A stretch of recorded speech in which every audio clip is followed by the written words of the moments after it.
সাকসেছ আসাম নামৰ ইউটিউব চেনেলটোলৈ আপোনালোক সকলোকে পুনৰবাৰ স্বাগতম জনাইছো। তো বহুতে ভাল খবৰ, অসম চৰকাৰৰ চাকৰি পুনৰ গ্ৰেড 4 পদৰ ৰিজাল্ট মুকলি কৰি দিলে আজি। তো কিছু সময় আগত এই ৰিজাল্টখিনি আজি ঘোষণা কৰি দিলে। তো কোনটো বিভাগৰ এই গ্ৰেড 4 পদখিনি ৰিজাল্টখিনি ঘোষণা কৰি দিছে, তো ভিডিঅ'টোত আমি সবিশেষ সকলোখিনি আপোনালোকক জনাই দিম, গতিকে ভিডিঅ'টো শেষলৈকে চাই থাকিব।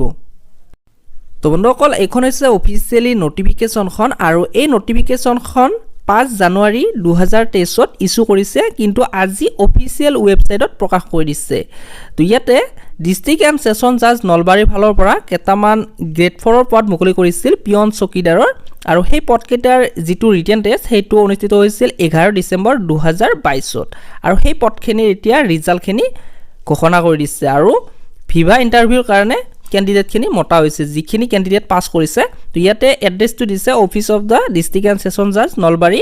তো ইয়াতে টাইমটো দিছে 2:30 PM আৰু ৰিপৰ্টিং টাইমটো 1:30। তো ইয়াতে চাব পাৰে আপোনালোকে যিখিনি পিয়নত এপ্লাই কৰিছিল তেওঁলোকৰ ইয়াতে ৰোল নম্বৰখিনি দি দিছে।